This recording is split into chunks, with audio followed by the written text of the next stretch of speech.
This seems like such an obvious one, but it's amazing how much of a difference a shower and a shave can make in your feelings of self-confidence and for your self-image. There have been days when I turned my mood around completely with this one little thing.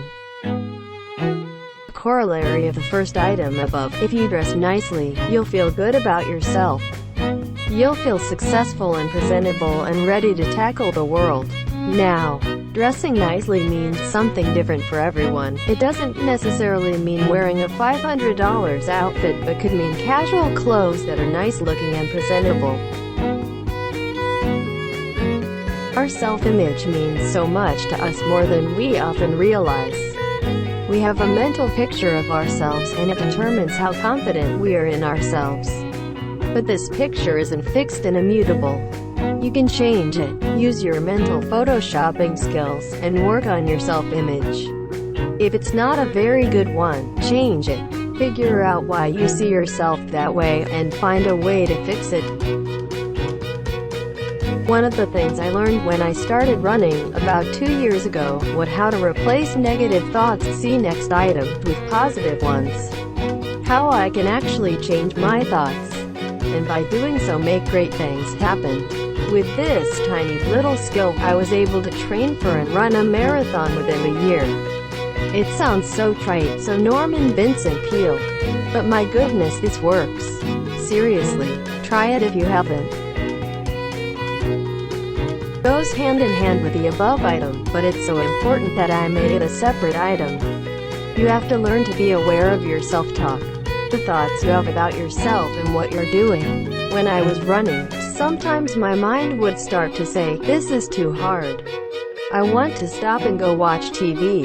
Well, I soon learned to recognize this negative self-talk, and soon I learned a trick that changed everything in my life. I would imagine that a negative thought was a bug, and I would vigilantly be on the lookout for these bugs. When I caught one, I would stomp on it, mentally of course, and squash it. Kill it dead, then replace it with a positive one. Come on, I can do this. Only 1 mile left. When going into battle, the wisest general learns to know his enemy very, very well.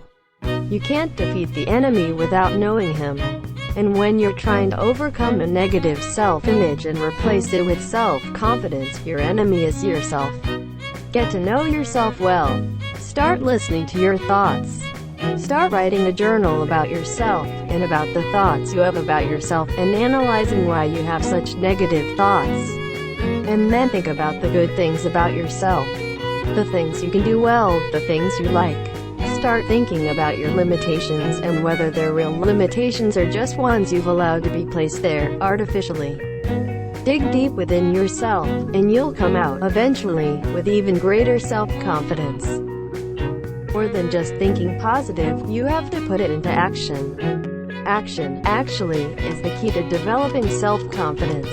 It's one thing to learn to think positive, but when you start acting on it, you change yourself one action at a time. You are what you do, and so if you change what you change what you are. Act in a positive way. Take action instead of telling yourself you can't be positive. Talk to people in a positive way. Put energy into your actions. You'll soon start to notice a difference. Oh, so corny. If this is too corny for you, move on. But for the rest of you, know that being kind to others, and generous with yourself and your time and what you have, is a tremendous way to improve your self-image. You act in accordance with the golden rule, and you start to feel good about yourself, and to think that you are a good person. It does wonders for your self-confidence, believe me. One important key to success is self-confidence. A key to self-confidence is preparation. Arthur Ashe. It's hard to be confident in yourself if you don't think you'll do well at something. Beat that feeling by preparing yourself as much as possible. Think about taking an exam. If you haven't studied, you won't have much confidence in your abilities to do well on the exam. But if you studied your butt off, you're prepared, and you'll be much more confident. Now think of life as your exam, and prepare yourself. What are the principles upon which your life is built? If you don't know, you will have trouble, because your life will feel directionless. For myself, I try to live the golden rule, and fail often.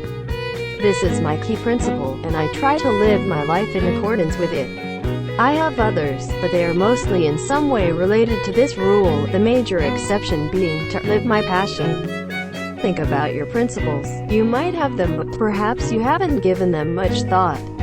Now think about whether you actually live these principles, or if you just believe in them but don't act on them. Such a simple thing, but it can have a big difference in how others perceive you. A person in authority, with authority, speaks slowly. It shows confidence.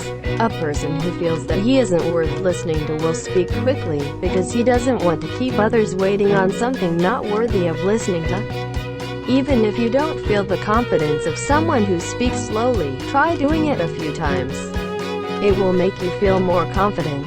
Of course, don't take it to an extreme, but just don't sound rushed either.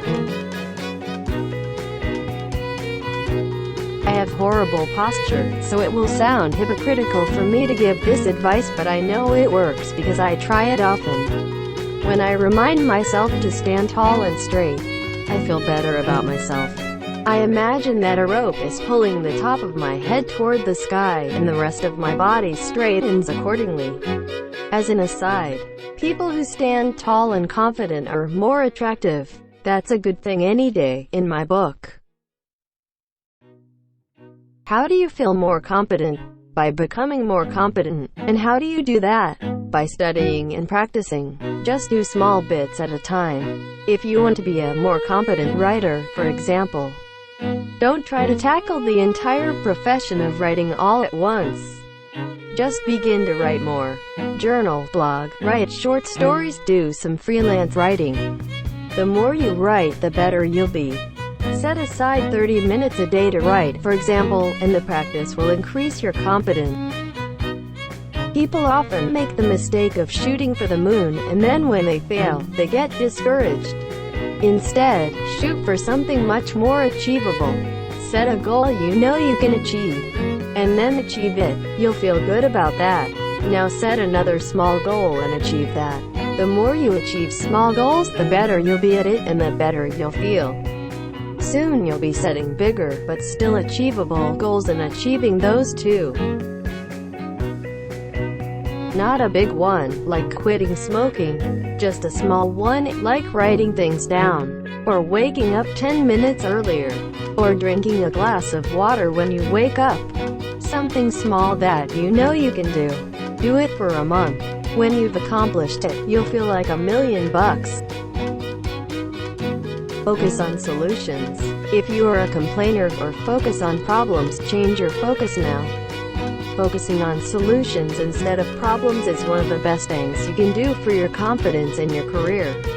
I'm fat and lazy, so how can you solve that? But I can't motivate myself. So how can you solve that? But I have no energy. So what's the solution? Another trite one, but it works. I feel instantly better when I smile, and it helps me to be kinder to others as well. A little tiny thing that can have a chain reaction. Not a bad investment of your time and energy. Related to the be kind and generous item above, but more specific. It's the holiday season right now. Can you find the time to volunteer for a good cause, to spread some holiday cheer? To make the lives of others better? It'll be some of the best time you've ever spent, and an amazing side benefit is that you'll feel better about yourself, instantly. I'm a firm believer in gratitude, as anyone who's been reading this blog for very long knows well. But I put it here because while being grateful for what you have in life, for what others have given you, is a very humbling activity, it can also be a very positive and rewarding activity that will improve your self-image. Read more. Gosh, I seem to put this one on almost every list. But if I left it off this list, I would be doing you a disservice. Exercise has been one of my most empowering activities in the last couple years. And it has made me feel so much better about myself. All you have to do is take a walk a few times a week, and you'll see benefits. Start the habit. What's on your to-do list that's been sitting there? Do it first thing in the morning and get it out of the way. You'll feel great about yourself. Empowering yourself in general is one of the best strategies for building self-confidence. You can do that in many ways, but one of the surest ways to empower yourself is through knowledge. This is along the same vein as building competence and getting prepared. By becoming more knowledgeable, you'll be more confident, and you become more knowledgeable by doing research and studying. The internet is a great tool, of course, but so are the people around you, people who have done what you want, books, magazines, and educational institutions. Doing something is almost always better than not doing anything.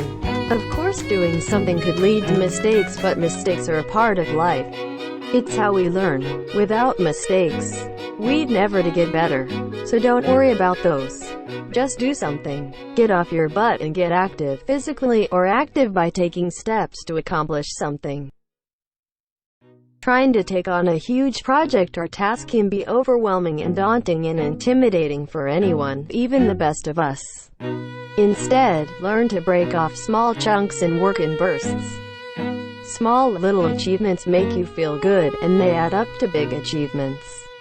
Learn to work like this all the time, and soon you'll be a self-confident maniac.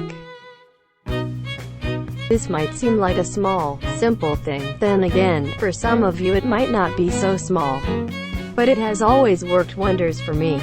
If my desk starts to get messy, and the world around me is in chaos, clearing off my desk is my way of getting a little piece of my life under control.